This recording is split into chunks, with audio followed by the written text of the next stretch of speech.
At the dawn of the 21st century, space agencies in Europe and America began making plans to land the first humans on Mars. But manned missions to the Red Planet have been proposed before.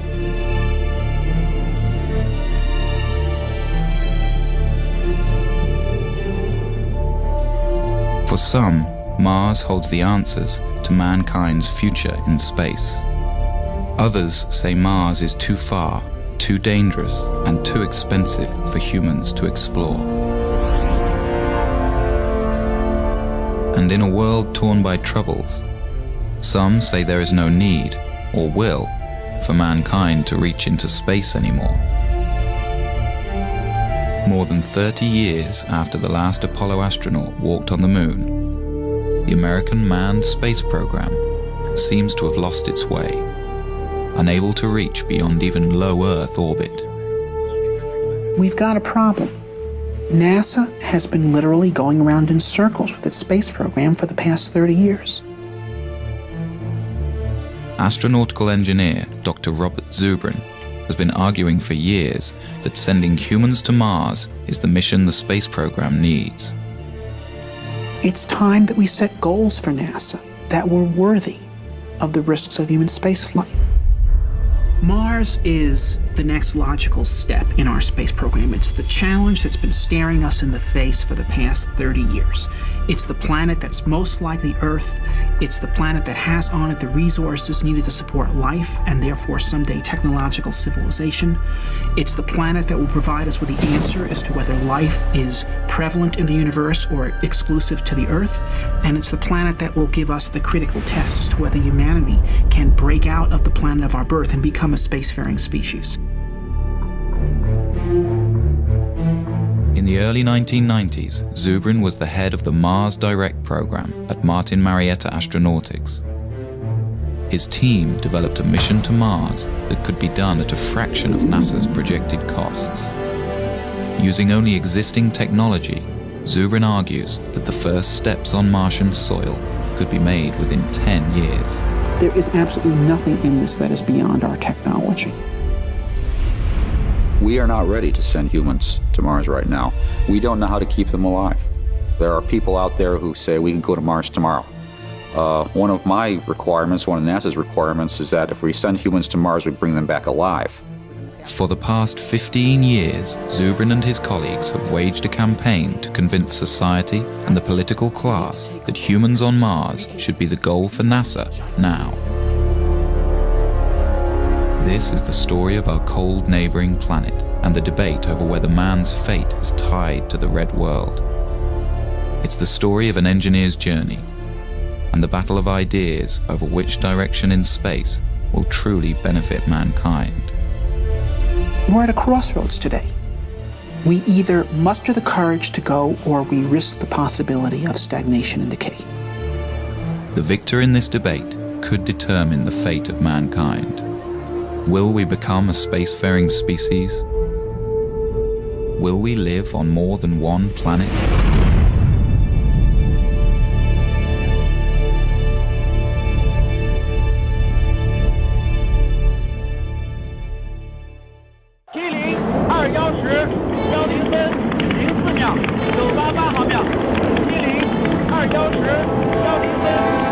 In the winter of 2003, the Chinese put their first taikonaut in space.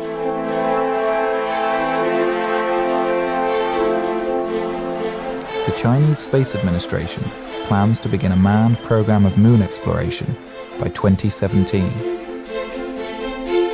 The European Space Agency has outlined a plan for humans to the moon by 2024 and to Mars by 2033.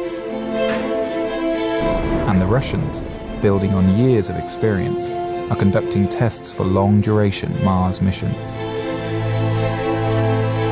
In America, with the impending retirement of the shuttle fleet and the completion of the International Space Station, the Bush administration announced in 2004 the Constellation program, on the moon, a plan that would return Americans to the moon by 2020. But the program was never fully funded and was eventually cancelled. 2010, the Obama administration announced its vision for NASA and human Mars exploration. By the mid-2030s, I believe we can send humans to orbit Mars and return them safely to Earth. And a landing on Mars will follow. And I expect to be around to see it. With a new timeline for humans to Mars sometime after 2035, and with administrations changing every 4 or 8 years, it is far from certain that such a plan will be realized. 20 years earlier, the first President Bush also proposed a long-term human exploration program, under great fanfare.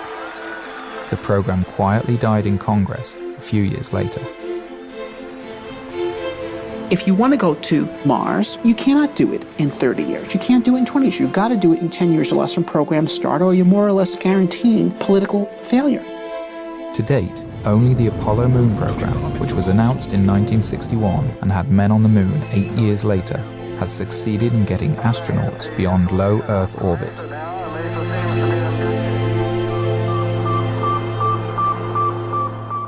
I was 5 when Sputnik flew.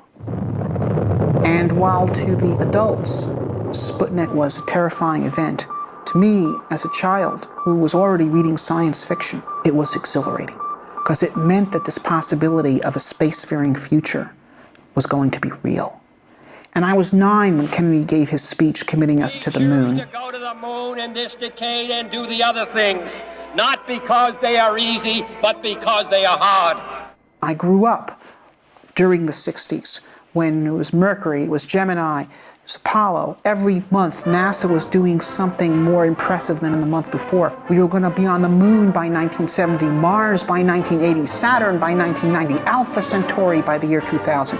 We were moving out, and I wanted to be part of that. And so I got myself a scientific education. But then, in the early 70s, it's all collapsed. We achieved the first part of that program, Moon by 1970, but the Nixon administration shut down the rest, and we did not move out into space. And for a while, I accepted that, grudgingly. I became a science teacher.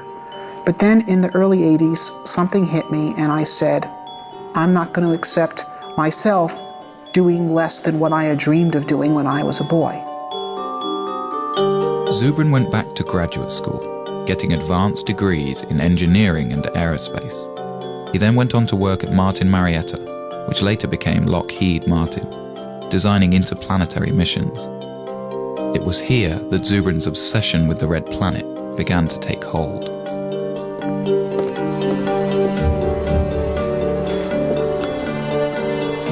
While at Martin in the 1990s, Zubrin and his colleagues developed a plan for sending humans to Mars that changed NASA's thinking on the issue.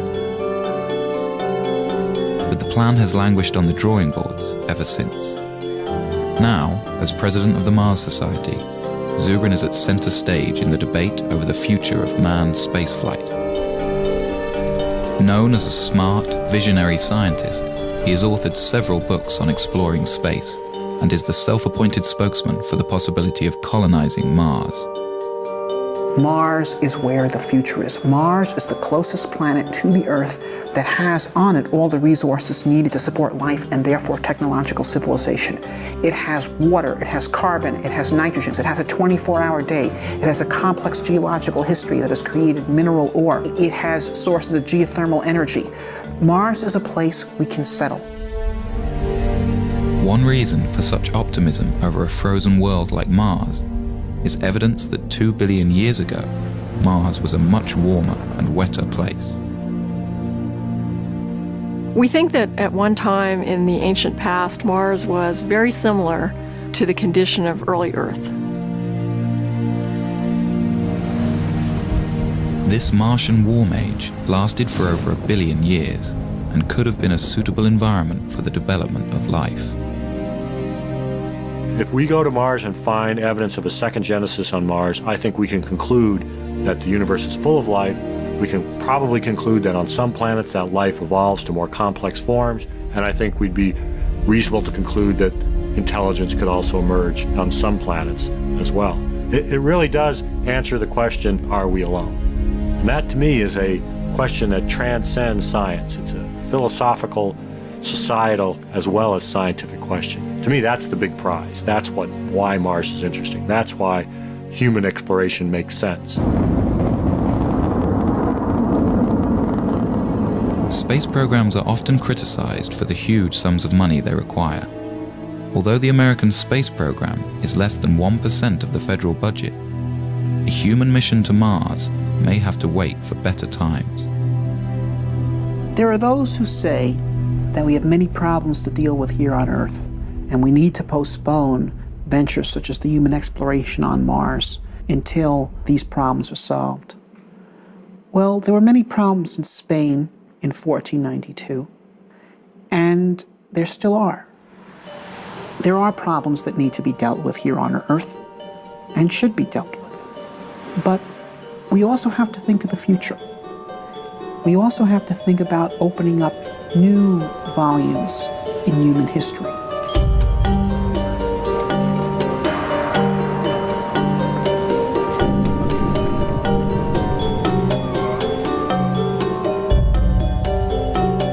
I believe that it's essential for a positive human future that humanity expand into space.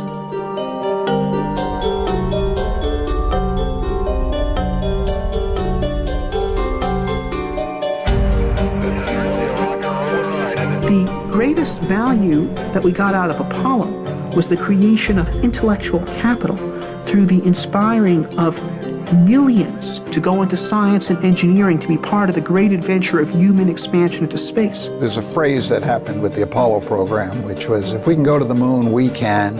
And then everybody's filled in whatever they were interested in. Build mass transit, cure cancer, do this, do that.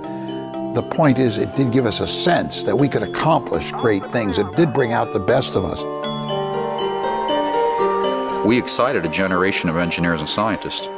The generation that built the computers and cell phones and all the technology everybody uses today and takes for granted. If we set humans to Mars as our goal, we'll get millions of new scientists that will create new inventions, new industries. This is the enormous payback, and we can get it if we set the kind of challenge that will inspire the youth. To Zubrin, civilizations, like people, thrive on challenge and decay without it. We have everything we have today because of our predecessors who had the courage to leave the world of the known and go out into the wilderness and build new cities.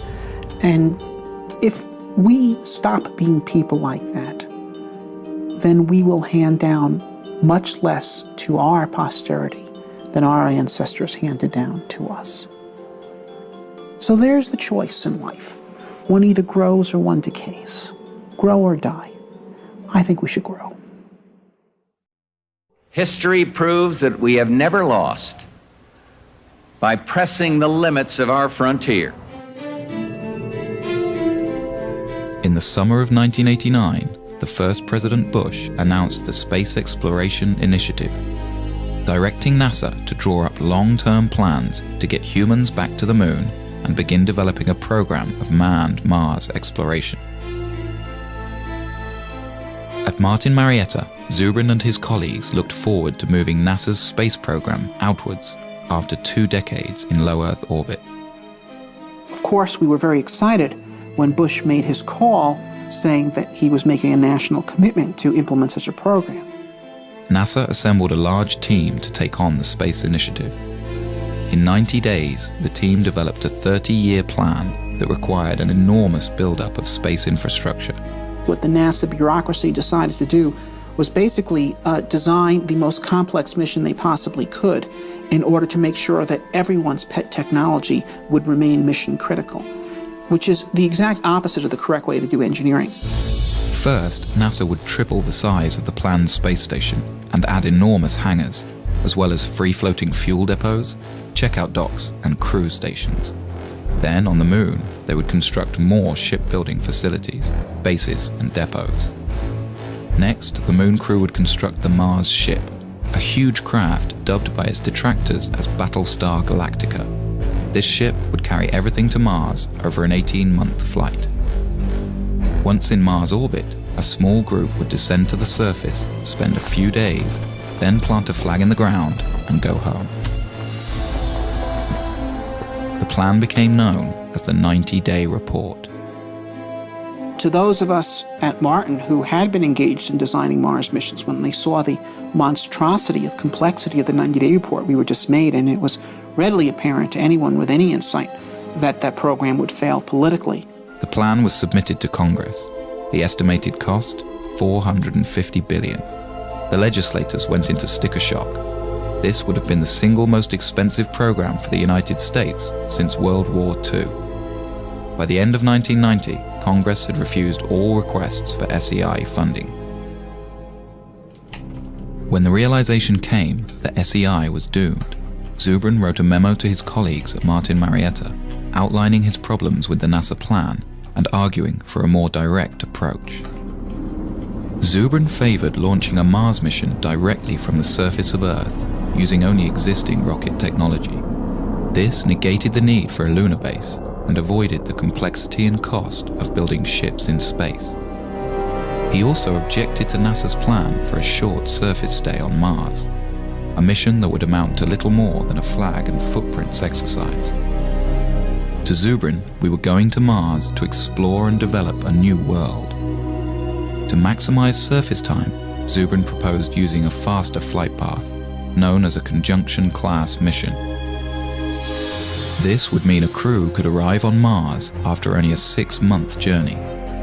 They would then remain on the Martian surface for a year and a half. This would give the team time to explore a wide area and conduct detailed research about the planet. Then, as the Earth return window opens, the crew would launch from Mars for the 6-month trip home. Zubrin was convinced that a simplified, more robust and cost-effective mission could be designed using these principles. Along with several like-minded colleagues, Zubrin decided to ask management at Martin to allow them to design alternative Mars missions. The management approved that, and we formed a team. It was known as the Scenario Development Team, of just 12 people from the whole very large Martin company. One team member whose thinking was closely aligned with Zubrin's was David Baker. I went off to my office and said, all right, how would I do a Mars mission if I had to pay for it and I had to go on the ride? And I said, well, it's going to be simple. There's going to be no on-orbit assembly. I really tried to take everything out of the mission that didn't absolutely need to be there. While the rest of the team focused on longer-term, more traditional mission plans that required on-orbit assembly, Zubrin and Baker decided to collaborate on a mission that could be done near-term. We decided to do Mars the way Lewis and Clark did America. Okay?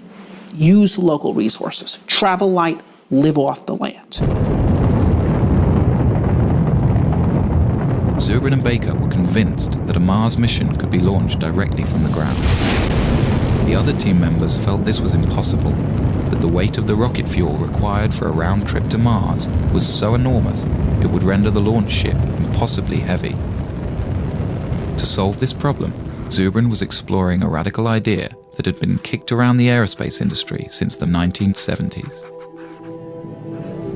The idea was to produce a methane-oxygen rocket fuel directly from the Martian atmosphere. It was a relatively simple and robust chemical engineering procedure that was done commonly in the 1800s, the era of the gaslight. If the idea worked, astronauts could land a relatively light ship with empty tanks. They wouldn't have to ship all the fuel with them for their return trip. This would radically lower their size and weight. The only problem was methane-oxygen fuel requires a hydrogen component.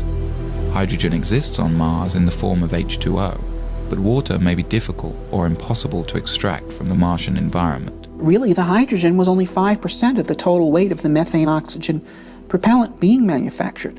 So if you just say, okay, we won't be pure, we won't get all of the propellant from Mars, we'll just get 95% of the propellant from Mars. The other 5%, the hydrogen, we'll just bring from Earth. Another fundamental resource that could be extracted from the Martian environment is oxygen. A second processing unit could separate oxygen molecules from the thin carbon dioxide atmosphere, providing breathable air for a Mars crew.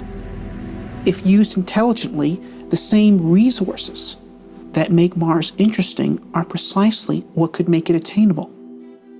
Baker and Zubrin had greatly reduced their mission mass, but they still found their ship was too heavy and would require 2 launches and assembly in space. Then Zubrin hit on an idea. Well, one of the key events of the Mars Direct development was one morning Bob burst in my office and said, "I've got it." The idea that I finally hit on in 1989 was that we would split the mission up into 2 parts, and we'd send the return vehicle out first with its own return propellant plant.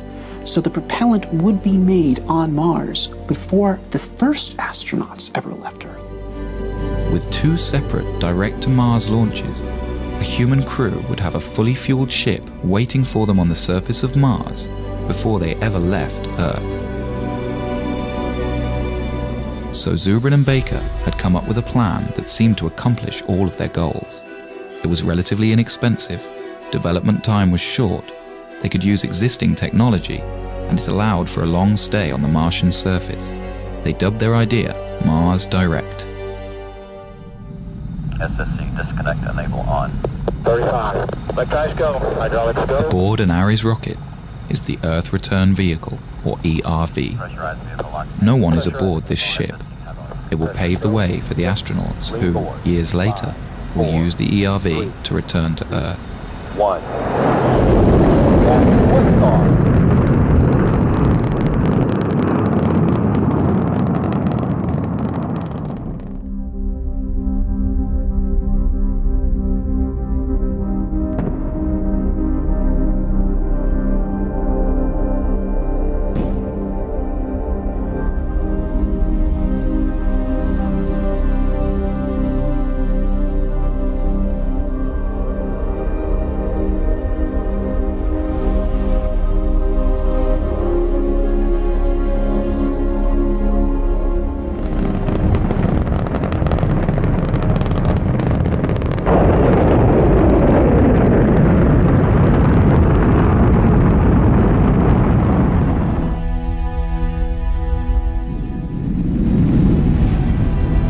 Carrying the most skillfully assembled flight team in history, 4 astronauts begin their 2.5-year mission to the Red Planet.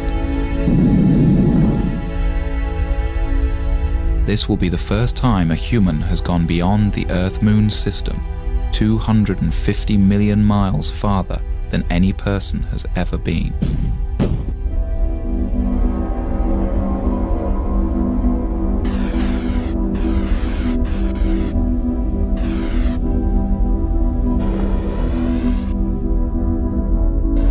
To the health problems of zero gravity and to fully acclimate the astronauts to Mars, the ship will deploy a weighted tether attached to the last stage of the spent rocket booster.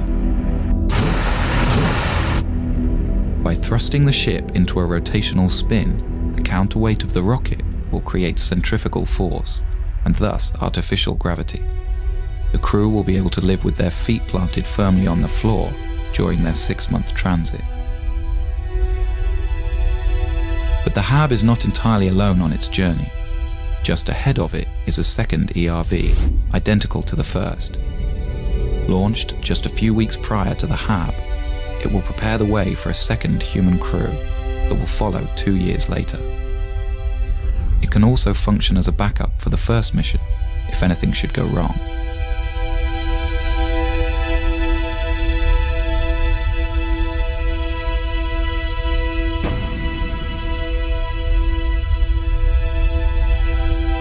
On the 6th month of the flight, the crew will gaze upon an alien world. This is the new frontier. Oh, spectacular. Just spectacular. After days in orbit and satisfied with the landing conditions, the crew will receive final word from Mission Control on Earth. All systems are go for entry, descent, and landing. 3, 2, 1.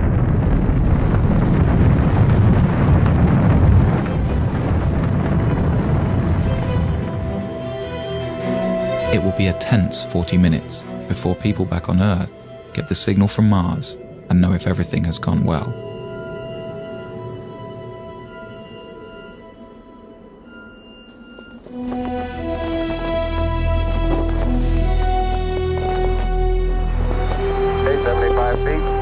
looking good, down a half. Forward. 60 seconds. Lights on. Forward. Forward. 40 feet down, 2.5. Big shadow. 4 forward, drift into the right a little. 30 seconds forward. Contact light. Okay, engine stop. We're seeing it on the LTP. We're on Mars, everybody.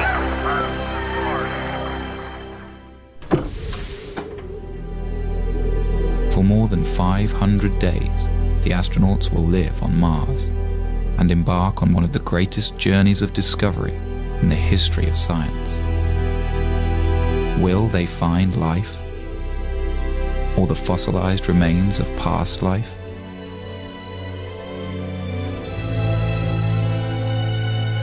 Such a discovery could tell us whether our solar system has seen more than one genesis, and answer the ultimate question: are we alone? In any case, these explorers will be learning how feasible the colonization of Mars really is, and whether or not mankind has a future among the stars.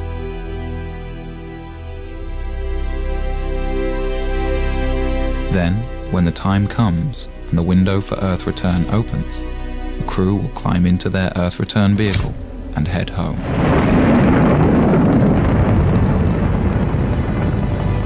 They will arrive home heroes, the first to stretch the limit of man's expanse from one planet to another, their names added to the list of great explorers of new worlds. In their footsteps, others will follow.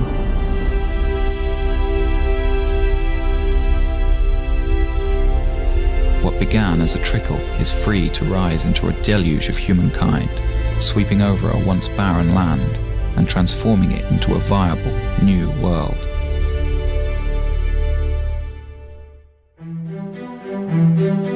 When Baker and Zubrin presented Mars Direct to their bosses at Martin, they expected the worst.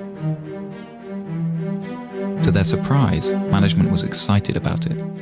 They liked the fact that everything needed was relatively simple and near-term.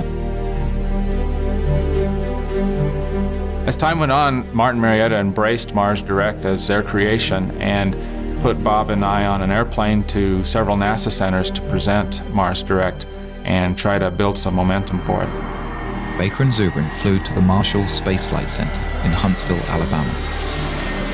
This had been one of the original design hubs for the Apollo moon landings, but recently many of the engineers had become demoralized by the failure of NASA's SEI program.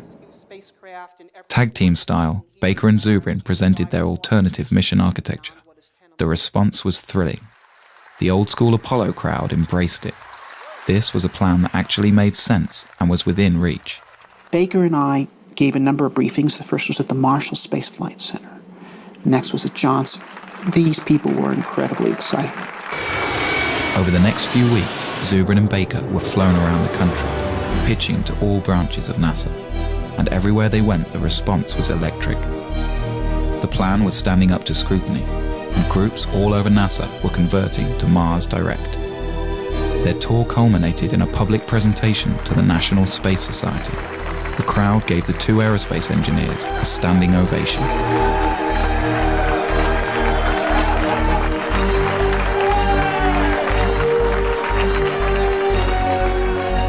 A week later, the story was in newspapers around the country.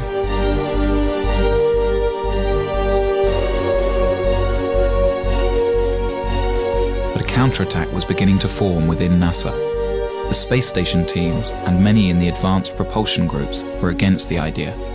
Since Mars Direct didn't need their programs, they felt under threat.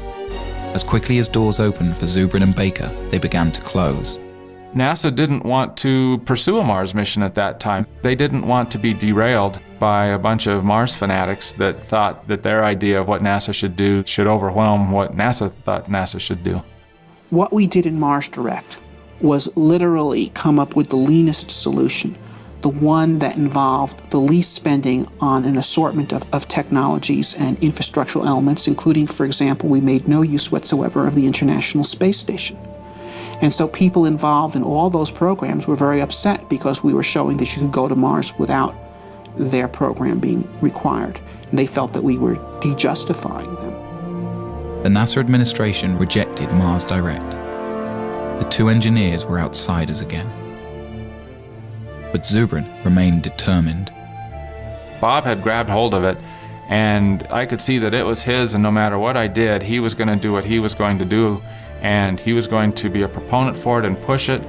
And I really saw my role sort of evaporate. It's a little bit like being a dim planet next to a bright star around him in terms of his enthusiasm, and you really can't compete with that. All you can do is decide how you're going to deal with it. By February 1991, Baker quit Martin to start his own firm. Zubrin battled on. For the next year and a half, Zubrin tried to get NASA to pay attention, giving speeches, writing papers, but Mars Direct's time seemed to have passed.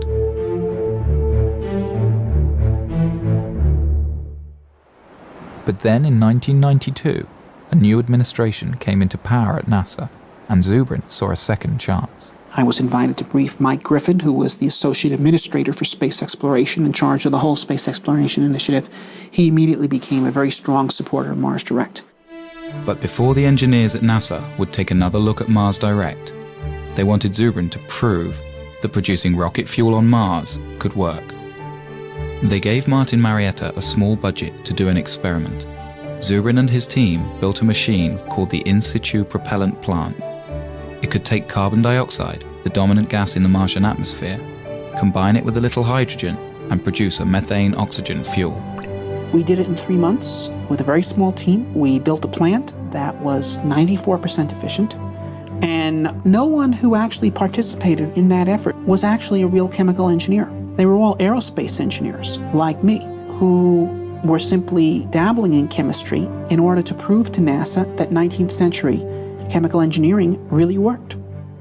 With the experiment a success, the administration had Zubrin give detailed briefings of the mission plan to the engineers at the Johnson Space Center. They liked it, but had some problems. Dave Weaver was the lead mission architect. There were a number of things that we were concerned about with Bob Zubrin's mission. First of all, we thought his estimates of mass were probably too optimistic. Didn't have sufficient margins for a variety of things, not the least of which would be things like provisions for the crew, the amount of water that would be required. We thought his ascent vehicle was very large, which meant his power requirements, his propellant requirements were much larger than needed to be. His trip times out were too long, and that for very little effort you could get them shorter. The other problem was the size of his crew. He had a 4-person crew. I think virtually every study that's been done says that a 4-person crew for a 3-year type of mission is probably not realistic. Weaver took Zubrin into his office, and the two men worked out compromise mission architecture. First, Weaver wanted 3 launches for every mission instead of 2. The first year, 3 ships would launch: a MAV, Mars Ascent Vehicle, an unoccupied HAB, and an ERV, Earth Return Vehicle. The HAB and MAV would land on the surface and begin producing fuel for the return flight and air for the crew. These craft would spend 2 solitary years on Mars, allowing NASA to test all of the systems before sending a human crew. Then, in the 3rd year, 3 more ships would launch, this time with the HAB occupied by astronauts. The other 2 ships are for a future mission, unless needed as a backup for this crew. Once on Mars, the team could also utilize the first HAB. Then, after a 1.5-year stay, the crew would climb aboard their small capsule and rendezvous with the return ship. This ship would carry them back home in a roomier environment than Zubrin's ERV. Zubrin called the plan Mars Semi-Direct. NASA called it the Design Reference Mission. They had a larger crew than we had. They had bigger ships. They had more equipment. They had heavier equipment. So they had to do the mission in 3 launches instead of 2, but it was done with the same principles of Mars Direct. The plan was subjected to the same cost analysis that tagged the 90-day report with a $450 billion price tag. The Design Reference Mission came back at a fraction of the cost, $55 billion. Spread out over 10 years, it could be done within NASA's existing budget. the plan made the cover of Newsweek. Here was a mission architecture that was affordable and could be done today with existing technology. But NASA's astronauts have not left low Earth orbit since.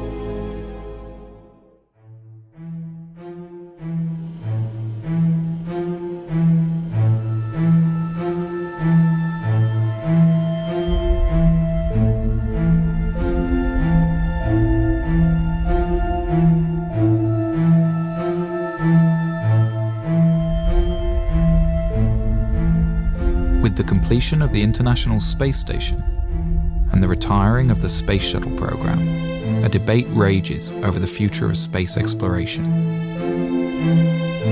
Should NASA continue to focus on low Earth orbit, developing technologies for the future? Or should NASA have a goal, like it did in the 1960s with Apollo?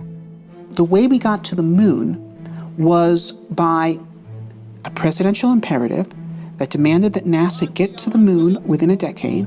So NASA was forced to sit down, design a plan for how to do that, and then fly the mission. Since that time, without the presence of a driving imperative, we engage in basically a random set of constituency-driven programs which are justified ad hoc afterwards by the argument that they could prove useful at some time in the future when you actually have a plan to go somewhere. I think NASA has focused on a steady process where the government can't just pull the plug on their funding. I think the Apollo cancellation was very traumatic for NASA, and it really transformed NASA from what it was in the 60s to more of what it is now. If you have a singular program like going to Mars, then it is very vulnerable to having its funding pulled. NASA must be destination-driven. It is the only thing that allows the agency to be productive. NASA was 100 times more productive when it was destination-driven than in the period that it has not been. And we have stagnated in NASA since 1973. 30 years, more than a generation, has been wasted.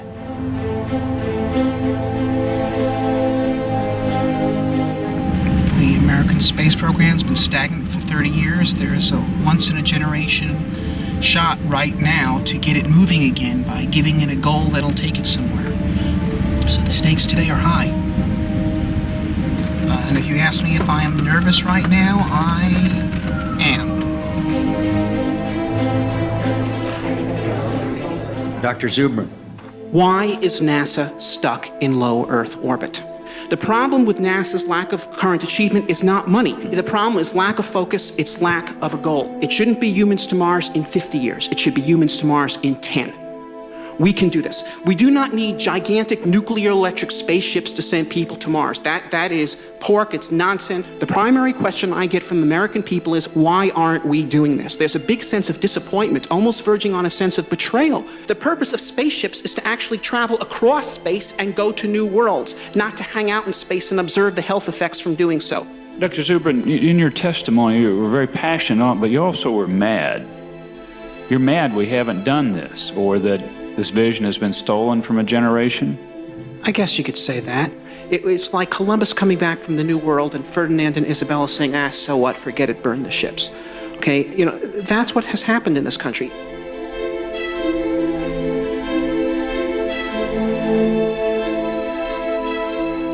We've won our point that there needs to be a destination. What we need, the point we need to win on now is that the destination needs to be Mars, and it needs to be soon.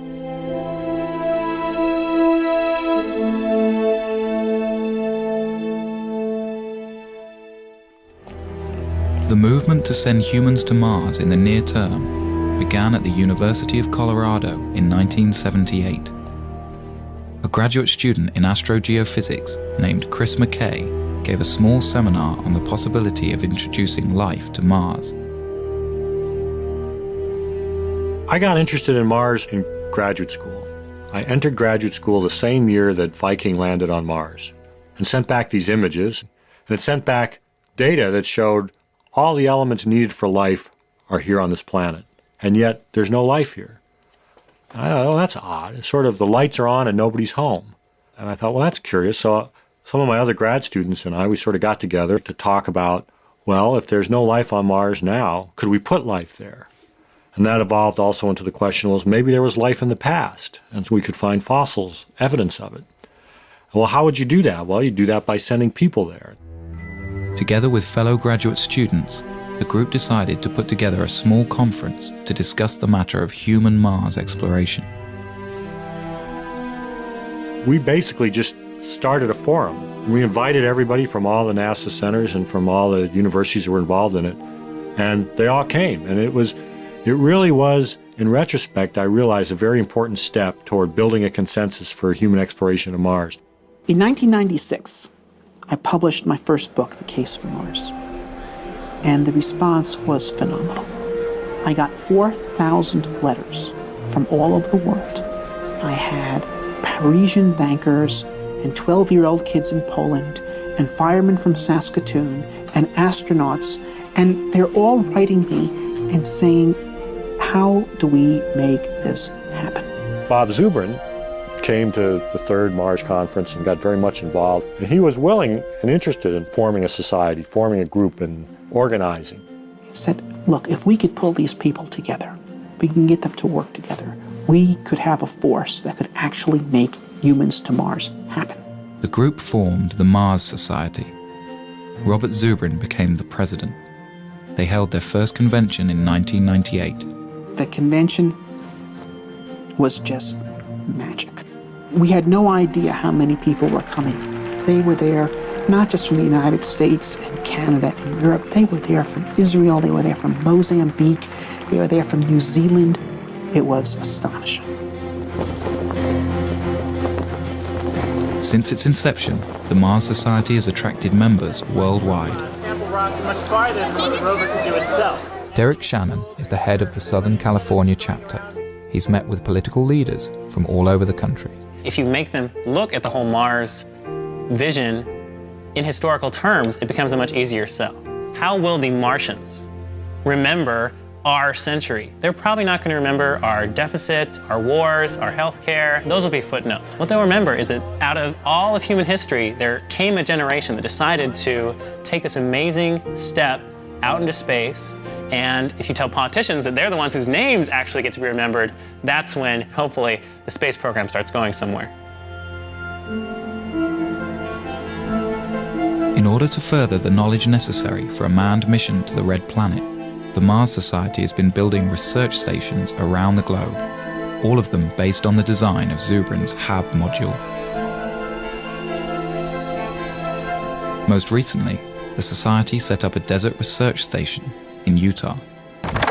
Here, international researchers and aerospace students come to do experiments under the harsh desert conditions and learn what's necessary to keep a Mars crew alive and productive.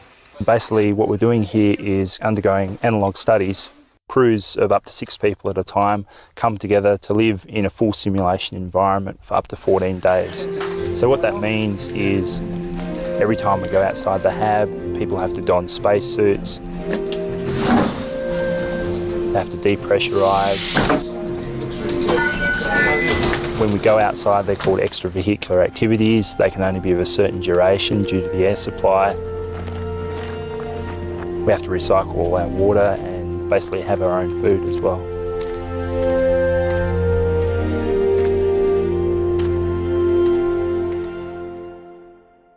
It's great to fantasize, but it's another thing when you have to put it together, when the nuts have to fit the bolts.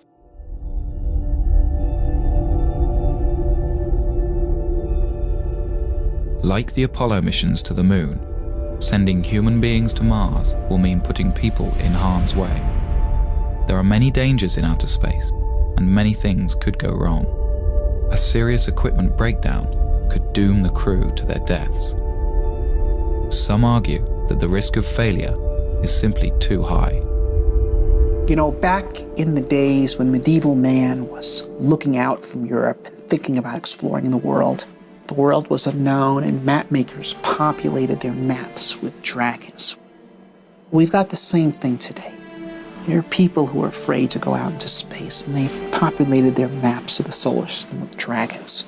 You know, we've got cosmic radiation, we've got zero gravity, we've got back contamination. But these are dragons that we can take on.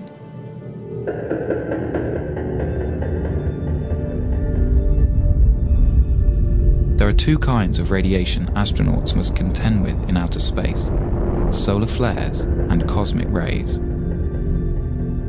Solar flares are floods of protons that burst from the sun at irregular intervals and would be dangerous to an unshielded human crew. We are not ready to send humans to Mars right now. We've got to know a lot more about radiation and radiation mitigation.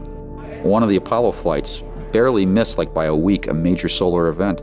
If it had gone off when the Apollo astronauts were on the way back and forth to the moon, they would have gotten their entire lifetime radiation dose in that one mission. And that's just one solar flare. So that's why we worry about this. In the Mars Direct plan, Zubrin envisions a central, insulated core where a crew can retreat to while the radiation passes by. The core would be surrounded by all the provisions of the mission. This should stop any harmful dose of radiation from reaching the astronauts.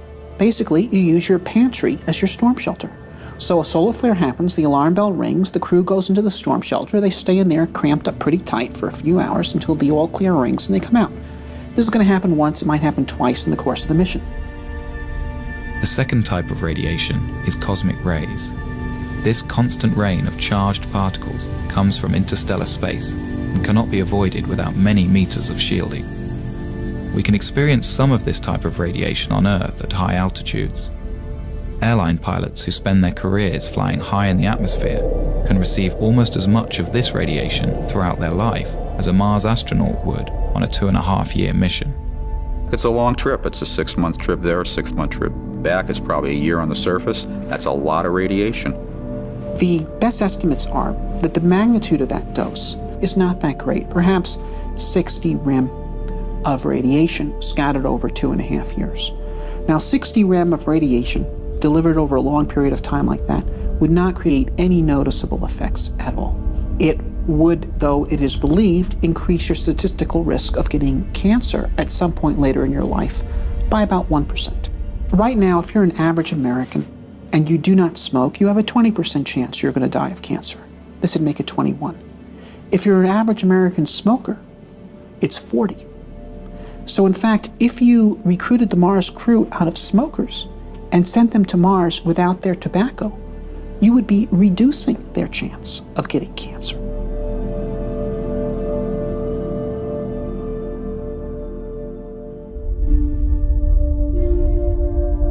With the immense distance from Earth, never before experienced by a human being, with the constant dangers of outer space surrounding their small, life-sustaining craft, and with nowhere else to go, the psychological impact on a crew could be severe. Fear is real. I mean, it would be, to me, abnormal for a person to not feel the fear of getting on a rocket and launching into space and going to Mars. So I think fear is a very normal thing that all astronauts, in fact, are supposed to have. And I would be afraid to fly with someone who does not have fear. Some psychologists worry that cabin fever could set in, and the crew might literally go crazy. The human Mars mission is a more rigorous and difficult condition than most of us experience in daily life. But it is hardly a more difficult situation than many people have endured throughout human history.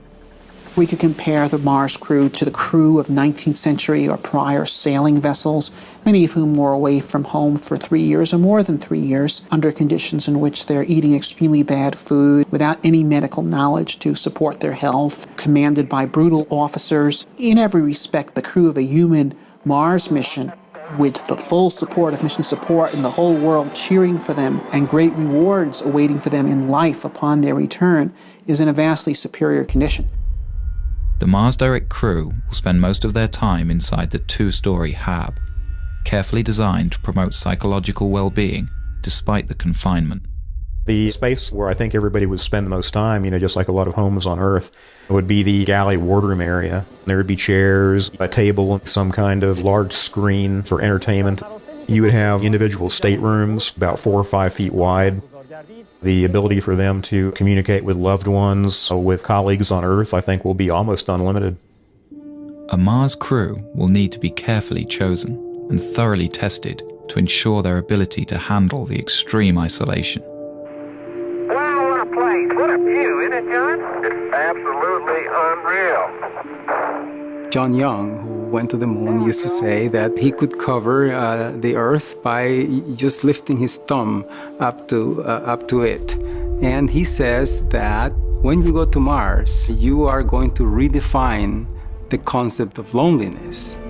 And so it is very important that the crew be well balanced and well chosen so that they can support each other. Whoever gets picked to go, they will have to learn to live together for 2.5 years. If you put out a call for volunteers for the first crew to Mars, they'd be lined up coast to coast. Most people recognize what's left after you go is the good you left behind. And to take part in a venture of this character, of such a historic character, of extending the reach of the human species, this is something of immortal significance.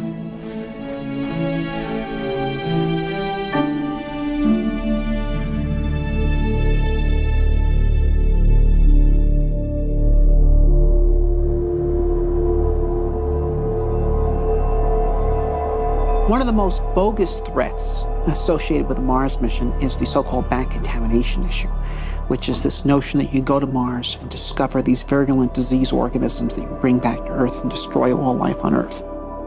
If we discover life on Mars, one fear is that our Earth biology will have no defense against possible Martian pathogens.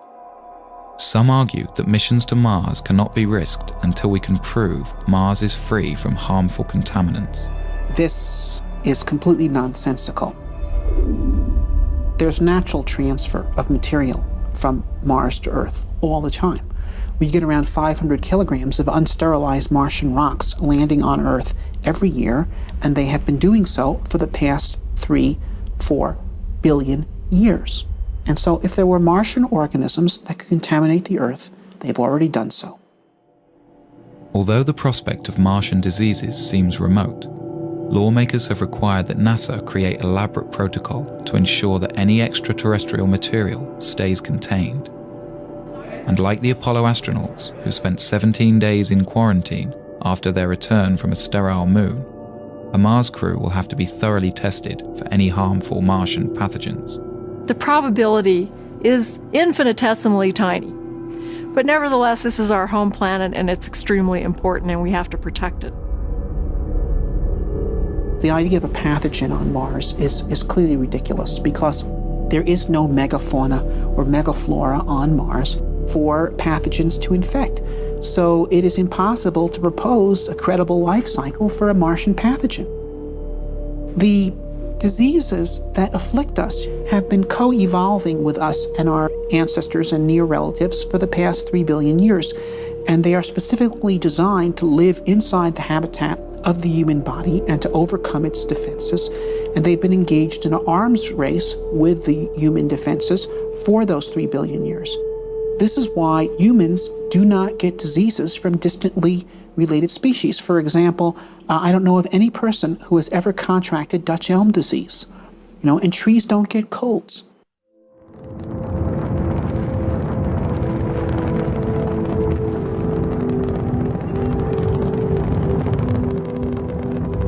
When the first Mars lander touches down, the crew will be staring out at a new world, a place that in 4 billion years, no eyes have ever seen.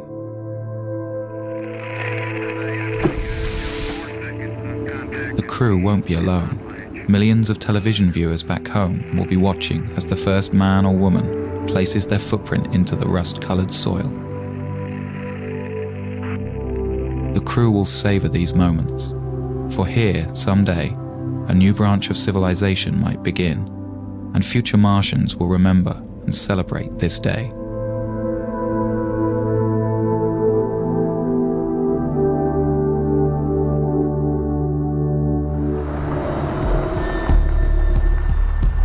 There is much for the crew to do and explore. One of their main mission objectives will be to search for signs of microscopic life.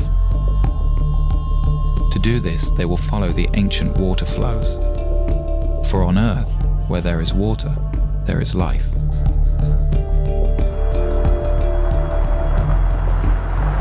To help the crew in their search, they will have a pressurized rover that allows them to explore in a comfortable shirt-sleeve environment.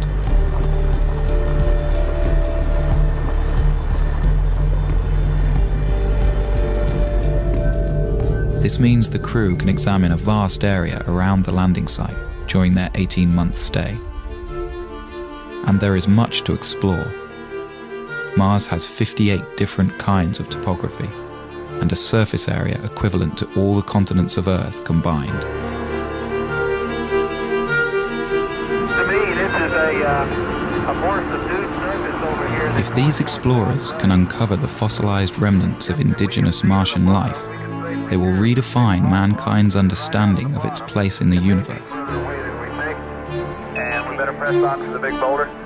For if life arose separately on a planet so close to our own, it strongly suggests that the universe is a biologically rich place and full of life.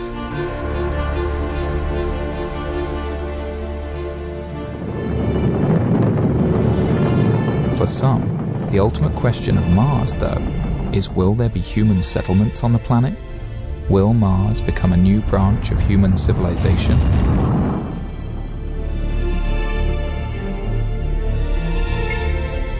As each subsequent Mars mission explores a wider and wider area of the planet over several years, an ideal site for a base will be found, probably one with a thermal vent that can supply water and power.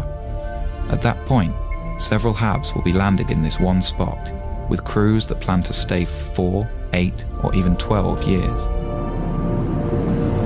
The HABs will be interconnected, and a permanent human presence on Mars will be established.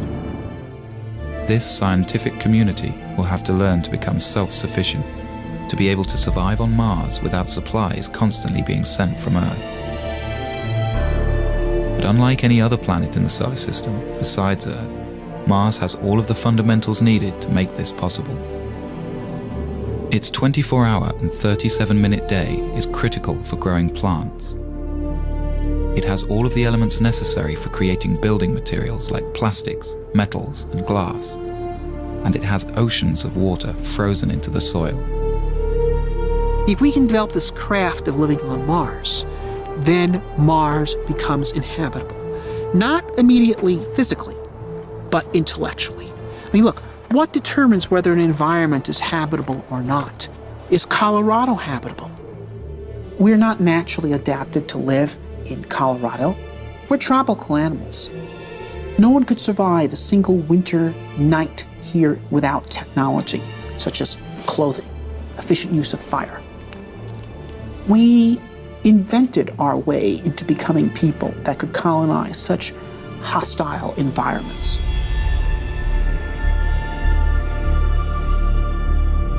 Eventually, with a lot of ingenuity and invention, the scientists will learn to live off the land. They will grow crops in the iron-rich but potassium-poor soil. And they will produce oxygen and energy from the water and atmosphere.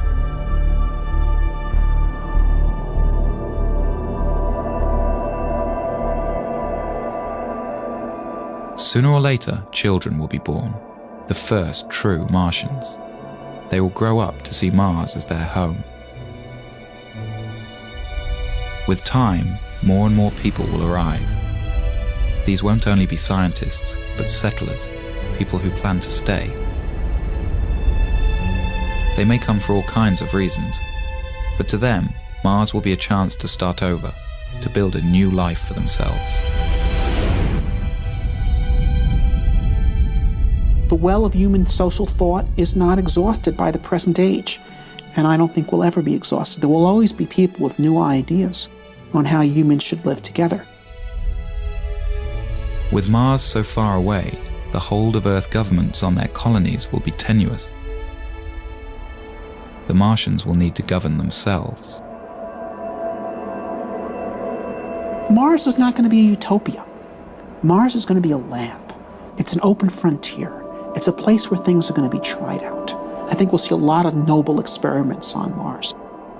Perhaps some of these Martian colonies with their novel ideas based on the best thought the 21st century has to offer, maybe they'll find ways in which humans create society that are more humane and offer more opportunity for human potential.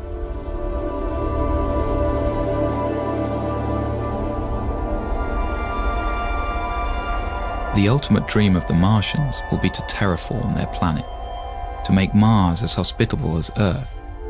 This may not be as big a fantasy as it seems. Here we are on Earth, a world that's very sophisticated and developed and complete. And anything we do is just a subtraction. It's because we live in such a biologically rich planet. When we go to Mars, we have an opportunity that we don't have on Earth. Here's a planet that's died. Here's a world that's not full of biology, probably doesn't have any at all. Well, there, we can actually do something to help. Once there are large human settlements on Mars that will have significant industrial capability, we could actually start addressing ourselves to the question of transforming the Martian environment itself, terraforming Mars, as it's called, because Mars was once a warm and wet planet, and it could be made so again through human engineering efforts.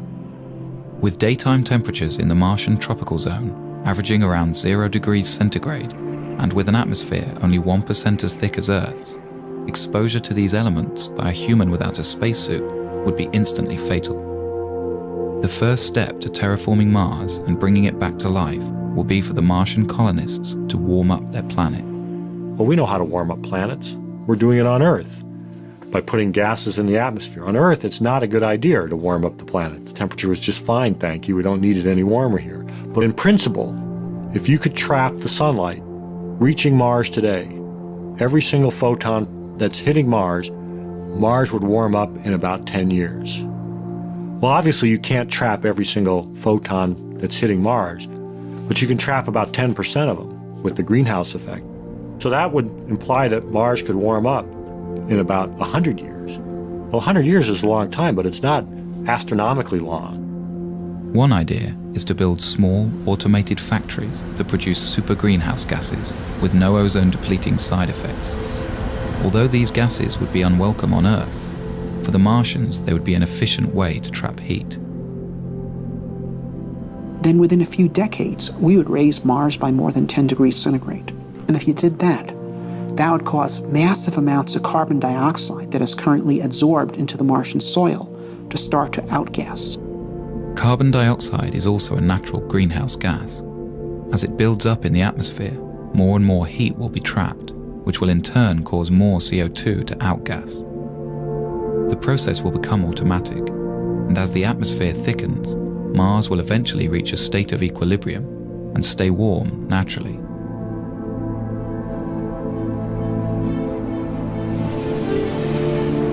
The rise in air pressure would mean that the human colonists could discard their pressure suits and walk around the surface of Mars carrying only a supply of oxygen.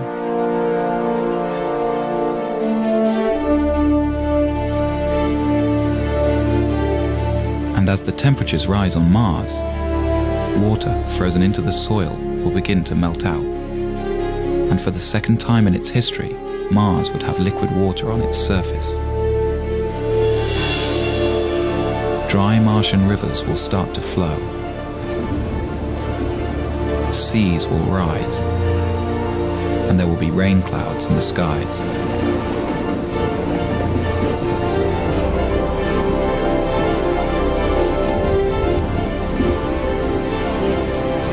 The return of Mars to its warm and wet stage will make it a fertile environment for life. Any indigenous Martian organisms lying dormant will begin to grow, and Mars will be full of Martians.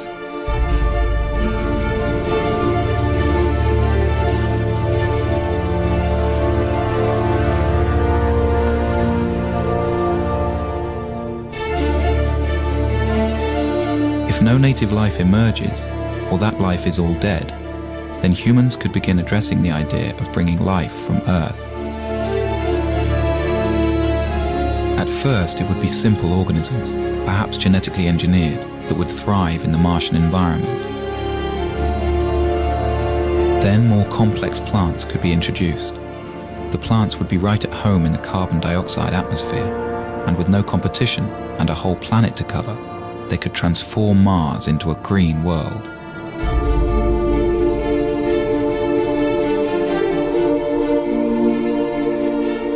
Warming Mars so that it sustains life is rapid, but then the slow process of making the atmosphere breathable for humans and animals starts, and that's done by plants.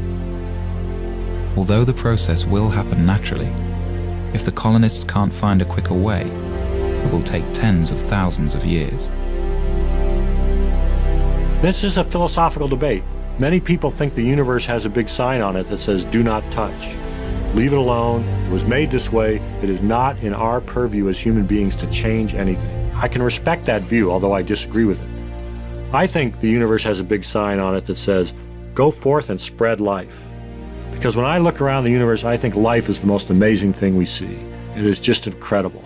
And we human beings are uniquely positioned to help spread life from this little tiny planet, which it seems to have been started on, beyond. And that's our gift.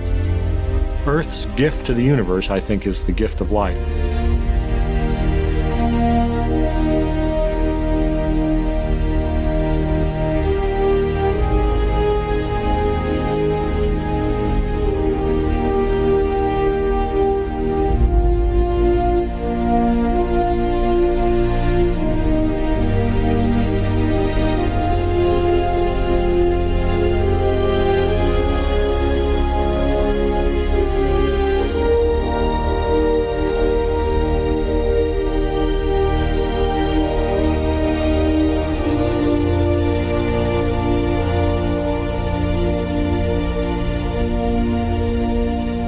This scheme for terraforming Mars is based on 20th century notions of engineering. I don't think it is how Mars will actually be terraformed. What you have here is a 20th century mind trying to address a 22nd century problem.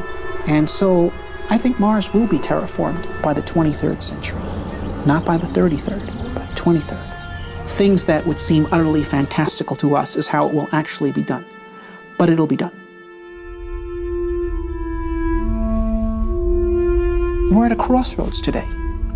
We either muster the courage to go or we risk the possibility of stagnation and decay.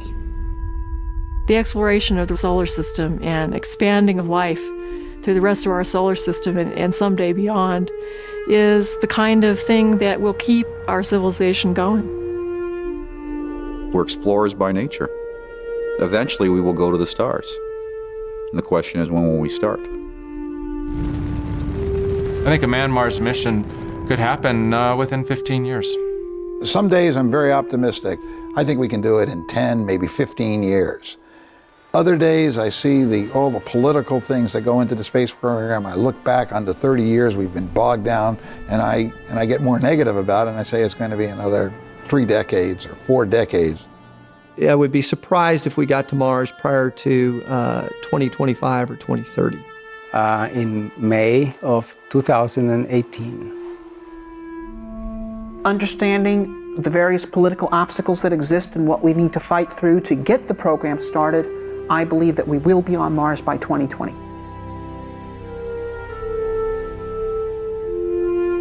You have to believe in hope. You have to believe in the future.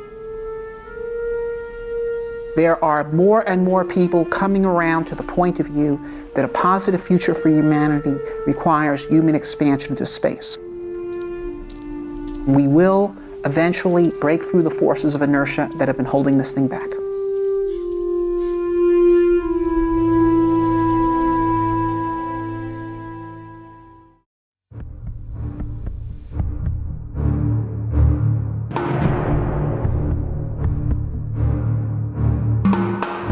The Mars Desert Research Station in Utah in the southwestern United States.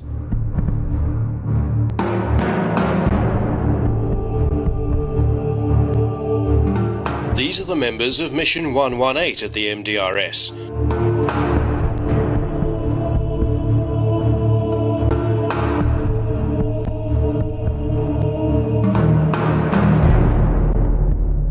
They call their assignment Kiwi Mars 2012.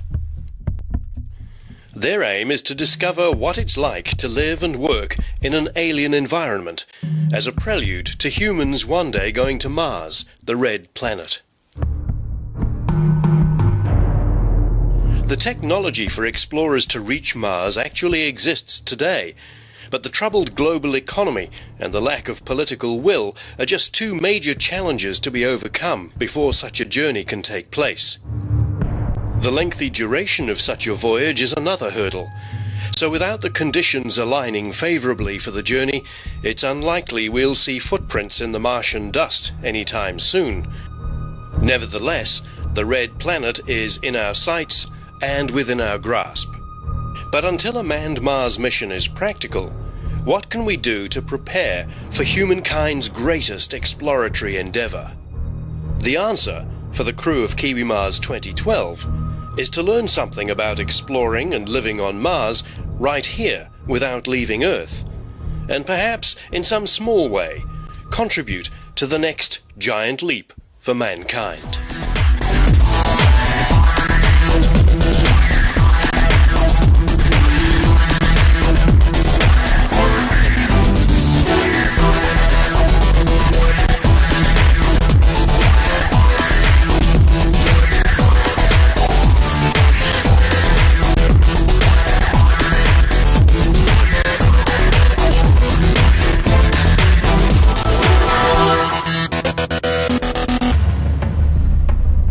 The Mars Desert Research Station, MDRS, was built at the beginning of the 21st century by the Mars Society, an international non-profit organization devoted to promoting the exploration and eventual settlement of Mars. The MDRS comprises a habitat, a greenhouse, and a wastewater recycling plant, and nearby there's a small observatory. The habitat deliberately resembles a spacecraft that's landed on the surface of Mars. It's 2 stories high and approximately 10 meters in diameter. The ground floor is given over to a science lab, engineering bay, spacesuit storage and bathroom facilities. The upper deck is where the crew cooks, eats, plans work programs, relaxes, and sleeps in tiny cabins. Crews spend rotations of 2 weeks each at the MDRS. They come from universities, science institutions, even space agencies from all over the world to experience this illusion of Mars. Kiwi Mars Commander Haratina Mogashanu, who lives in New Zealand, first stayed at the MDRS in 2011 as part of a Romanian space agency crew. For me, this place is magical because it gives you the chance to feel the pressure and the challenges of being a field astronaut. And there are very few places on Earth that can make you do this because very few places on Earth have the equipment.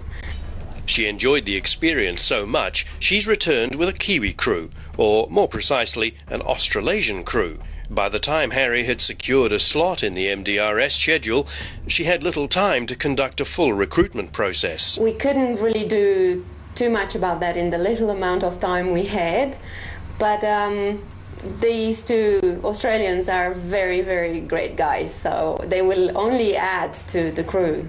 And at the end of the day, the crews that will go on Mars will not be from just one country, but they will be multicultural. So I think one of the issues that we're trying to address here is how do we get along being from so many backgrounds. I think this is the most important thing. So, with 4 crew members from New Zealand and 2 from Australia, drawn from Harry's network of colleagues and friends, Kiwi Mars 2012 is a trans-Tasman mission.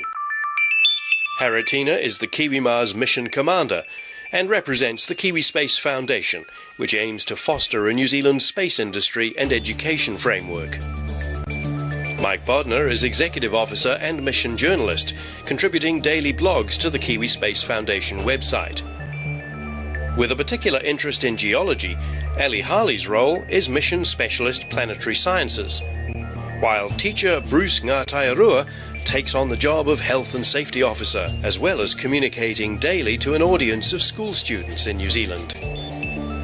From Australia, artist Annalie Beattie supports Kiwi Mars 2012 as Mission Specialist Life Sciences and is keen on exploring whether art might have a place in interplanetary exploration, while fellow Australian Don Stewart, with experience in meteorology, is the mission's weatherman and engineer. But just how valid is a stay at the Mars Desert Research Station? What does the crew hope to contribute to the knowledge necessary to successfully reach and explore the Red Planet? This environment absolutely is an analogue for the real thing. There's no doubt about that. Look, even if you stripped all that away, what a great place to come. So for 2 weeks, I'm just looking forward to being in a totally alien environment, something I've never experienced before. And I think the concept of living in a habitat, which is back over there behind me, for 2 weeks with strangers essentially, is an intriguing one. Whether we'll all be speaking to each other at the end of it remains to be seen. Well, I hope as an artist I'll try and find, I'll be able to work with scientists and collaborate to try and find other ways to interpret scientific data. This is a field trip for me, and I'd like to understand what a confined space is, and I'd like to understand more about an extreme environment. It's an adventure in different regards for me. It's a geological adventure, that's for sure. When you see the photos of the area, you'll understand why. It's an adventure about Mars. I do believe we have to go to Mars. I believe we need to go to Mars because we have a responsibility to ensure the survival of the human species. And also to the sorts of factors that people need to take into account if they live, maybe if they set up a space station on the Moon or on Mars, or even in, I guess, a really remote, harsh environment on Earth. So in some ways, the sorts of things we're doing here would be a little bit like going and living on Macquarie Island in Antarctica for 12 months or a couple of weeks. It's really about how my experience here, living on Mars, will actually translate towards students in New Zealand, and that they can get a better appreciation of what that means. This is why we're here, actually. It doesn't matter what will happen in the long term. It absolutely has no importance what will happen. Important is what we will be learning from this experience. That's why we have MDRS. That's why we have rotations, which means the period of time when a crew stays at the hub. It is a learning curve for everyone, for us, for Mars society, and for humankind. Even before the mission officially starts, Health and Safety Officer Bruce Ngatairua is faced with a medical emergency. I was just rushing. I pushed that door too hard and I sort of fell through it. Annalee has fallen down the steps outside the habitat on the first day and twisted her ankle. If you just stay there and leave ice on it for at least 15 minutes, all right, take down the swell. Communications from the habitat prove difficult, so Harry and Mike drive the 11 kilometres to Hanksville, the closest settlement. Because although she says she's not broken anything, we cannot really be sure, and I would like to have an X-ray or something like that done to her to make absolutely sure that she's safe. I think what's such a shame is we finished the training on the ATVs, the quad bikes, before, and Annalee had never ridden one before. And after the training, she went out on it and spent about 20 minutes riding around. She came back with a big smile across her face and said, "That was awesome." She was so happy. And the next thing, she's flying out the door and down the steps, and oh dear, talk about going from one extreme to the other. A crew member of mine, she fell on the stairs and I think she twisted her ankle. I hope it's not broken, but because I have no way of knowing, I need to make absolutely sure. Is it possible we could get an X-ray done? 300 west. Awesome. Thank you so much, sir. Okay, see you soon. Bye. Not wanting to risk Annalee having a broken ankle, Harry elects to take her for the almost 90-kilometre drive to the nearest X-ray clinic. Yeah, and it's not broken. Thank you for your help. Thank you for your help. Do you want this closer? What the incident reveals is that any crews on Mars are going to have to cope with injury and illness themselves and be medically trained for any eventuality, from cuts and bruises to compound fractures. The nearest hospital to Mars is going to be not 90 kilometres away, but even at its closest, over 50 million kilometres distant on Earth. A $300 x-ray later, and Annalee returns to confirm that it is just a sprain. $300 later. Look at that awesome... What a great job. And he left his child's birthday party to come and... Oh, wow. And the x-rays are fine. So, it's so great. But she faces a frustrating wait to see whether she'll recover enough to take an active part in the rest of the mission. So, the first 24 hours, keep it elevated. Apart from that, it's going to be all right. He said maybe 6 weeks. 6 weeks? But it's not broken. Physical challenges apart, a psychological trial Martian explorers will have to face is living together in close confinement. In this respect, the MDRS is a good indicator of what to expect. The illusion is complete. Crew cabins are small, and private space is extremely limited.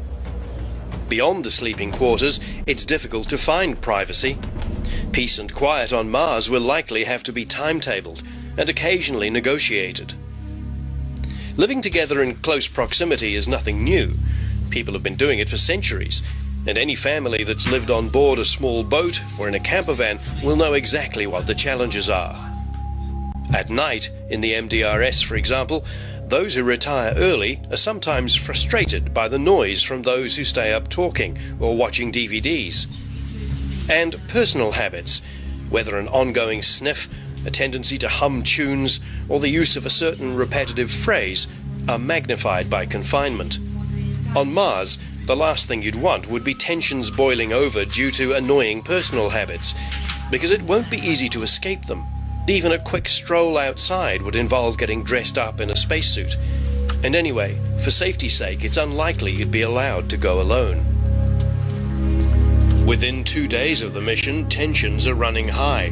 Harry wants to fully enact a landing and arrival at the habitat, including a mock landing on Mars, reaching the habitat, and an arrival ceremony. The others, also suffering from jet lag and exhaustion, aren't convinced such an act is necessary and just want to begin the simulation. Are we landing on Mars tomorrow? Compromise. Do you guys want to? Well, the only thing I wanted to include in the landing is the cultural part. The arrival plan included a ceremonial burying of some rocks, which Harry has brought all the way from New Zealand. By the way, it's not, Harry and I aren't arguing about this. No. It's not that Harry wants to and I don't want to. It's just what it's... After much debate, it's agreed to abandon the arrival and delay the stone burial ceremony. We cannot do it. Fine. I think, within the first 48 hours, we had all been suffering from tiredness, jet lag. We all deal with that in different ways. Maybe Ali just came out and was more overt about it. I certainly felt some tension, I have to say, in that time. I'm not a person who actually speaks out like that, but I did agree with some of her comments. So when she spoke about it and she said, "Oh, does no one else feel the same way?" I actually did say, "Yeah, I do feel the same way in some regard." But I think it was more important to actually talk about that and for it not to be an impediment for the rest of the mission, and so we could work it out. So airing it was the best thing, and I'm glad she did. So I felt quite relieved after she said it, to be honest. However, Bruce has to exercise his health and safety authority to make sure Harry's enthusiasm for the mission doesn't override her own basic necessities. Hold her to eat something, otherwise she'll flake. Yeah. She's not coming out unless she's had breakfast, right? Yeah. So, yep. She said she'll eat. If she doesn't, let me know. Right. Harry's created a challenge for herself, though. After flying from New Zealand to Los Angeles, she then elected to drive all the way to Colorado to rendezvous with the rest of the crew. It took 15 hours, after which there was no time for rest before continuing on to the Desert Research Station. At this point, Harry has been on the go for over 30 hours. But then Bruce has his own condition to manage. He's diabetic. But it's not until everyone's at the MDRS that he tells Harry. Out of concern, she restricts him from driving the quad bikes or going on field trips without full support. That gives a new dimension to the expedition. I don't think it will change too much because commanders on Mars or on any field expedition, they have to deal with emergencies. Even if they won't be able to come with us on the field, which is probably the case more for Bruce, surprisingly, than for Analea, we will have plenty of work for them to do at the hub, especially that we need people to be in comms contact. And in a way, strangely, I'm a little bit relieved that we can have someone at the hub that is not going to be upset that they're not going to go on a field trip, because as you know, we cannot have everyone out on the field. There have to be 2 people at all times in the hub.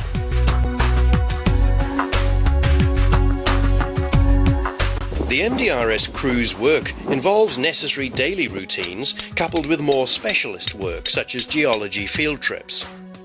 Operationally on Mars, crews will have to undertake certain regular activities to ensure their habitat continues to function efficiently.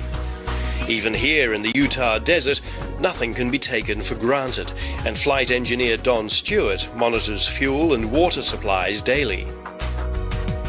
For the purposes of the simulation, the water and fuel tanks are regarded as being inside a controlled environment, so no spacesuit is necessary. Water on Mars is likely to be a major challenge. Even at the MDRS, water is rationed. Showers are limited to once every 3 days, and all water is used sparingly. Conservation for the Kiwi Mars crew also means being careful with toilet usage.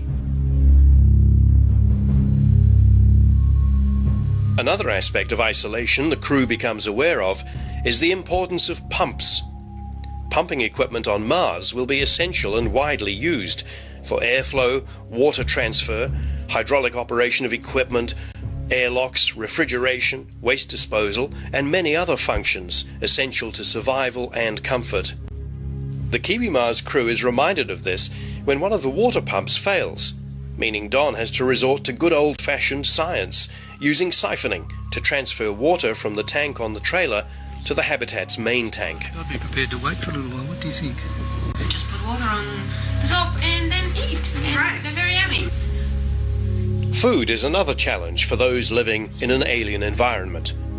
As with the water, the food at the MDRS is in limited supply and is largely dehydrated and freeze-dried to simulate the sort of provisions that early Martian explorers might have to take with them. The catering routine alternates between one day of cooking and the next more of a just add water approach. We made a muck-up yesterday with the cooking days. We actually meant to cook and we didn't cook, so we're just going to put it on track again now. And have a non-cooking day today, and one tomorrow, and then cooking day. Crews who stay at the Desert Research Station also participate in a nutrition study undertaken by Cornell University for NASA, and Kiwi Mars is no exception.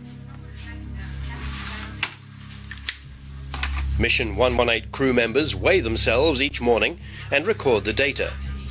Each evening, they complete a survey about what they consumed, how it tasted, how it made them feel, whether they ate more, the same, or less than normal, and so on. This is done online and received by Cornell University's researchers. The nutrition study is one genuine practical contribution MDRS crews can make to a successful mission to Mars, incrementally building up a picture over time about how useful or effective various types of food might be. However, one challenge real Martian explorers won't face, hopefully, is the invasion of their food supplies by aliens, in this case, desert mice. The Kiwi Mars crew discovers on the 3rd day that mice have successfully penetrated the pantry and eaten their way into some of the food stocks, which are discarded for health reasons. It's a blow, and from here on the crew keeps all rodent risky food in plastic bins that can be sealed shut. Next to the habitat is a greenhouse. Originally, this was built with the aim of recycling grey water and experimenting with growing different foods.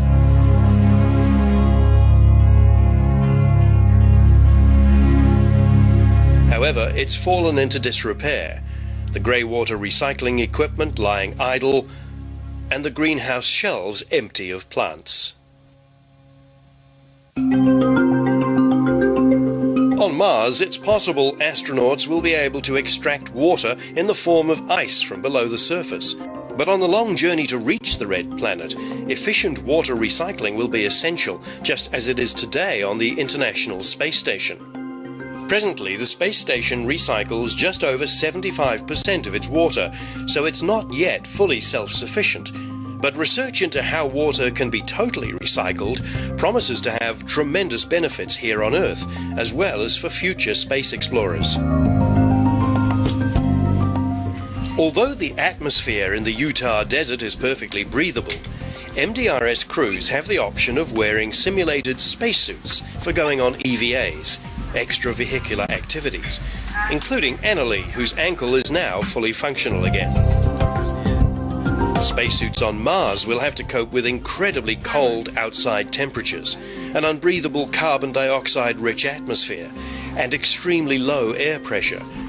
Okay, now you wait 5 minutes and you wait for my... Such suits are currently being designed and trialled. For example, at the same time as the Kiwi Mars mission, a group from the Austrian Space Forum tests a prototype Mars suit in Austria's Dachstein ice caves. At the MDRS, crew members simply wear overalls and boots for venturing outside, but kit up with backpacks containing air circulation equipment and helmets that, while not airtight, do at least give the wearer some idea of what future Martian explorers will have to contend with.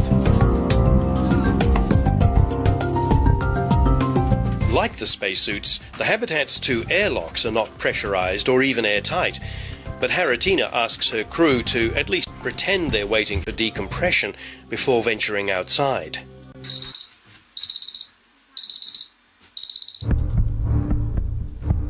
Once outside, there will likely be 3 options for Martian explorers: go on foot, travel on a motorized buggy of some sort, or pile into a pressurized rover, which would allow them to take off their spacesuits and travel longer distances in reasonable comfort. At the Utah station, crews have access to their own mock pressurized rover, a 4-wheel drive SUV, though it's not practical or safe to wear the spacesuits inside the vehicle.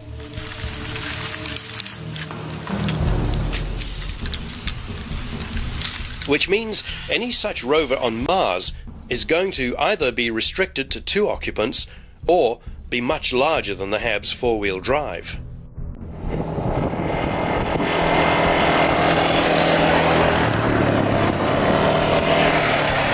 The Mars Desert Research Station's all-terrain vehicles, the quad bikes, prove an easier solution for exploring the local environment. Their range on Mars would be limited by the air supply of the spacesuits, however, though they could be fitted with auxiliary tanks if required. And, of course, they'd need to be powered by something other than a petrol engine.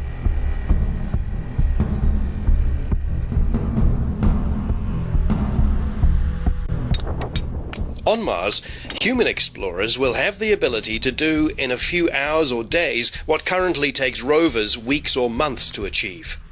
Just being able to physically pick up or crack open a rock will provide a wealth of knowledge that, with rover technology today, is so limited and so slow to gather.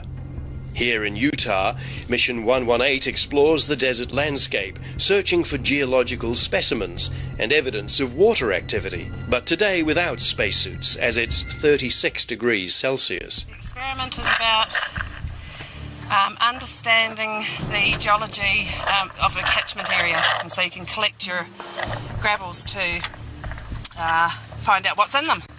In this particular gravel, we may have some Jurassic deposits, Cretaceous deposits. We've got a lot of really, really cool stuff here. A key clue to previous life on Mars, and the one that would be the holy grail of geological finds, will be fossils. In the Utah desert, fossils are plentiful if you know what to look for. On the ridge above the MDRS is a field of fossilized oyster shells between 60 million and 160 million years old. a clear sign that there was once water and marine life in what is today an arid desert.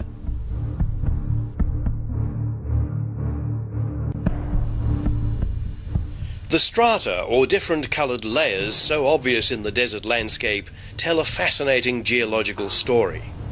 Each sedimentary layer represents a different period of geological progress and gives clues as to what was happening tens of millions of years ago.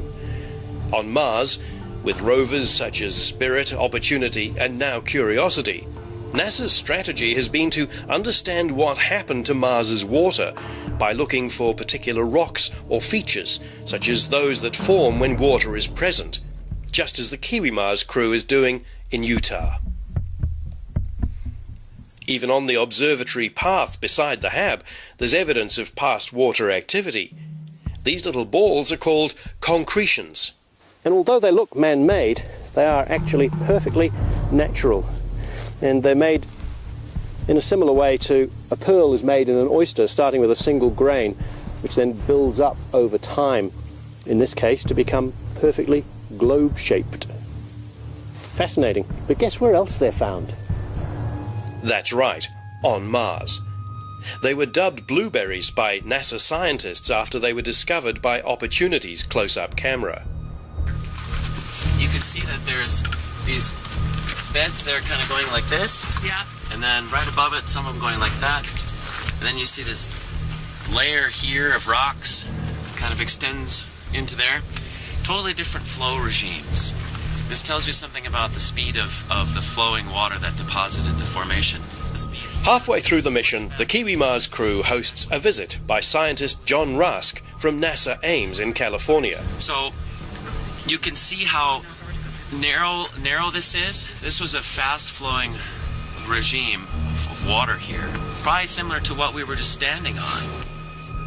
John was a member of just the second crew to stay at the Mars Desert Research Station and has extensive knowledge not just of the Utah landscape, but what to look for in terms of water, fossils and other evidence of life. The environment around the HAB is very interesting, and it is relevant to Mars exploration. While it isn't a Mars-like atmosphere or Mars-like temperature conditions, it does have features that geologically look similar to what we have observed on Mars as well, such as inverted river channels, steep gullies that are incising into cut banks of large buttes, and other features that look like boulders laying around on these plains that may have been eroded by liquid or flowing water. So the surface here has been dominated by water erosion, and in some places on Mars that is also true. It is hypothesized that life, if it exists on Mars, might exist in rocks or underneath rocks. And out here in Hanksville around the HAB, there's very rich field sites that have hypoliths and endoliths colonizing underneath rocks and within rocks. That gives scientists a chance, an opportunity to test their ideas, their theories and their hypotheses about the potential for life to live in rocks, perhaps on Mars. Back at the habitat, the crew's rock and fossil collection grows as the days go by. They've found fossilized shark's teeth, gypsum, and plenty of petrified wood, including, out in the field, a whole petrified tree trunk many millions of years old. I have managed to find some just stunning specimens, petrified wood. Wood that looks like wood, like it was cut up this morning, but wood that's also been silicified, and it's orange, it's red, it's yellow, it's green, it's beautiful. When you look around this landscape, you're seeing layers, very clearly delineated layers. It's called the Morrison Formation. It's sedimentary and was laid down over the eons by freshwater, by seawater, by desert, and by plant. Everything's the same. So whether you're looking at a large scale or a tiny scale, everything is exactly the same. We were looking in this microscope just a second ago. I asked you to look on the plate before you looked in the eyeglass. You said there's nothing on the plate, and when you looked in the eyeglass, there's a little pebble with pebbles stuck in it. And that's the perfect illustration of what's going on out there in that landscape. Is everything is made of the same. It's all on relative scales.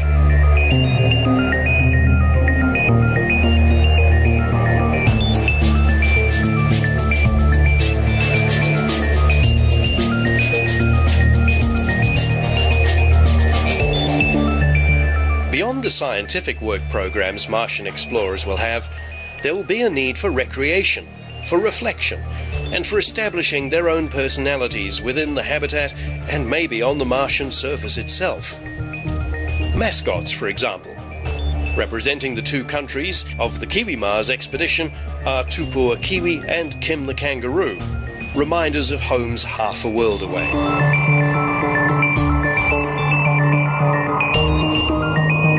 Mascots aside, one of the givens in terms of cultural identity is the symbolic planting of a flag.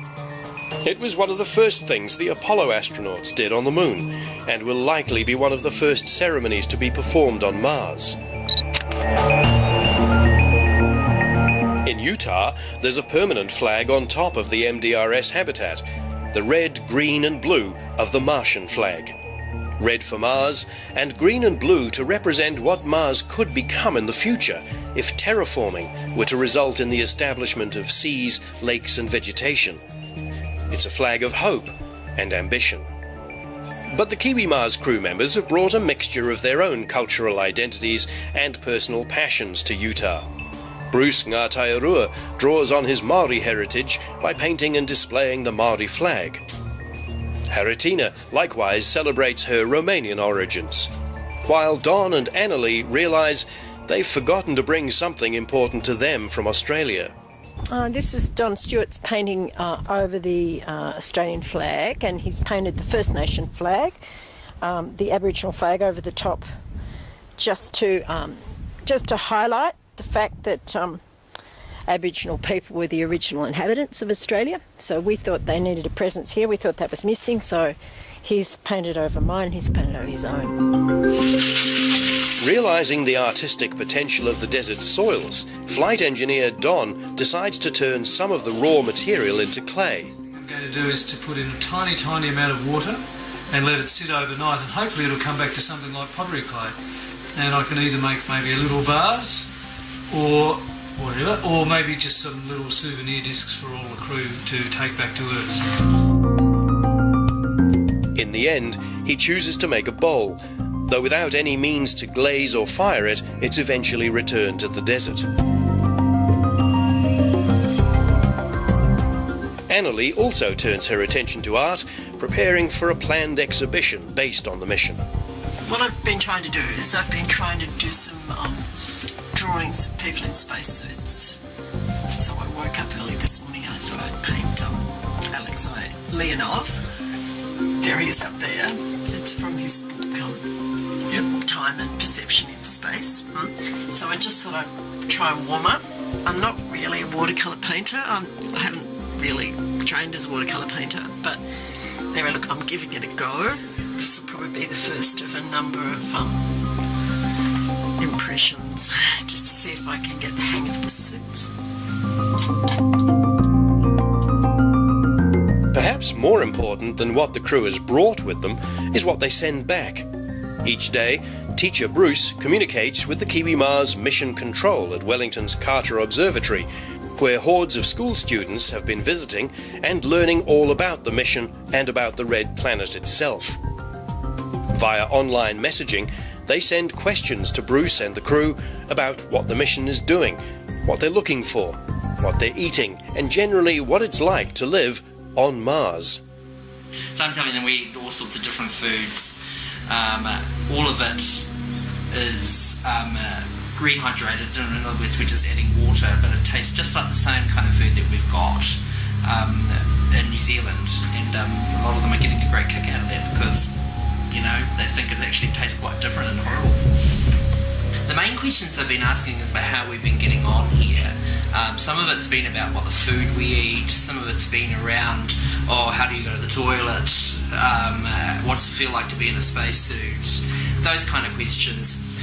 We've actually had a couple of schools come in specifically for Kiwi Mars because they are looking at space and they're looking at extreme life in their own studies at school, and it's fitted in really well. We've had some really good comments from the teachers about that as well, because it's actually, if they haven't learned a lot, I mean, they've come with an imagination and it's fired them up to actually learn more, so that's really great. On Mars, however, communication with Earth will involve a frustrating delay, anything up to 20 minutes, even though radio signals travel at the speed of light, due to the immense distances between the two planets.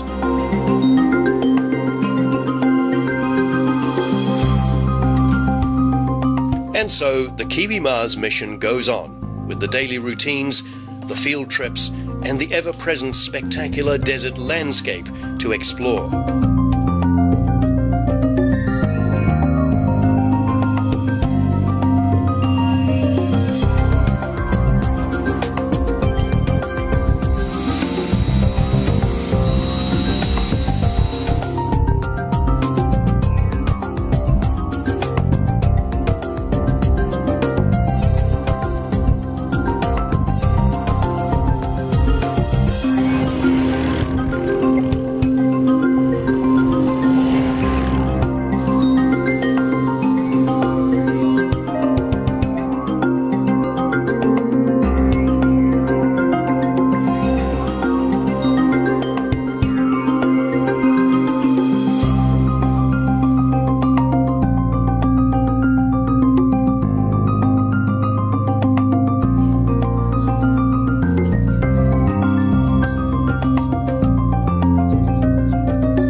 With just 1 day left of the mission, and by the light of a full moon, the Mission 118 crew, under Haritina's guidance, creates a ceremonial Maori compass using rocks on the ground.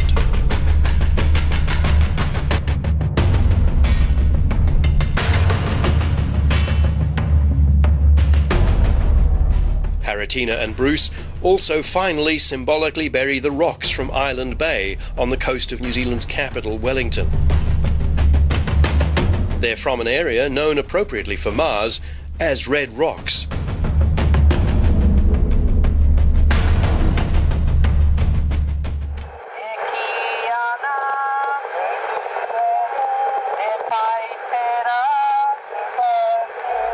By placing a Maori star compass in here in the solar garden at MDRS, I thought that we could put a symbol of our curiosity, because the Polynesian people, the Maoris, are the people who actually traveled the furthest navigating by the stars. So they are, to me, the biggest symbol of this. So that's why I wanted to have it here. It's just a memento, a reminder that you have to keep your curiosity open.